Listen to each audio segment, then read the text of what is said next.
Magandang gabi mga kahuan. Narito na ating latest weather update. Update na muna tayo sa lagay na ating panahon ngayong araw ng Tuesday, March 26, 2024. Sa kasalukuyan nga ay itong easterlies o yung mainit na hangin galing karagatang Pasipiko, patuloy pa rin yung epekto dito sa may silangang bahagi na ating bansa. Kaya inaasahan nga natin maulap na kalangitan, mga kalat-kalat na pag-ulan, pagkidlat, pagkulog dito sa area ng Bicol Region at Quezon. Yung ating mga kababayan na inuulan ng mga nakaraang araw pa ay pinag-iingat nga natin sa mga banta ng pagbaha at pagguho ng lupa.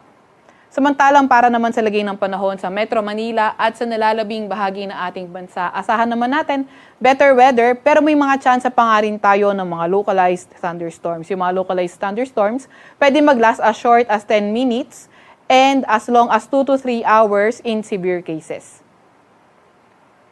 Sa kasalukuyan, wala naman tayong namomonitor na low pressure area man or bagyo sa loob or malapit sa ating Philippine Area of Responsibility. At also, may kita natin dito sa satellite image natin dito sa may bandang silangang bahagi ng Taiwan, meron nga tayong frontal system na unti-unting bumababa.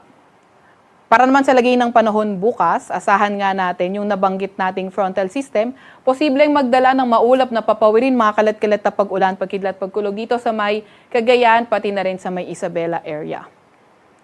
Para naman sa may Metro Manila at nalalabing bahagi ng Luzon, asahan natin mas magandang panahon pa rin o sa may mga tsansa lamang tayo ng mga localized thunderstorms.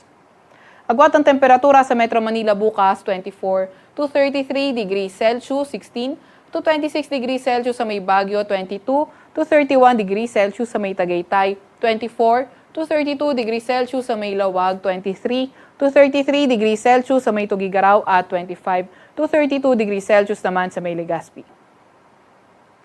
Sa may Puerto Princesa, 25 to 33 degrees Celsius agwat ang temperatura at sa may Calayan Islands naman ay 25 to 33 degrees Celsius din.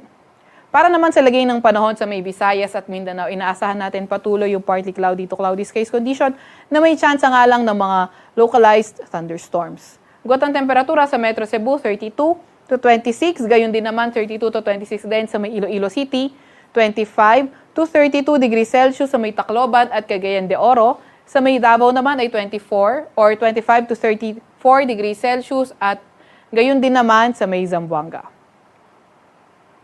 Wala pa rin tayong nakataas na gale warning sa kahit na anong baybayin ng ating bansa pero ingat pa rin sa may mga papalaot sa may northern part at eastern part ng ating bansa dahil nga posible yung katamtaman hanggang sa maalong karagatan.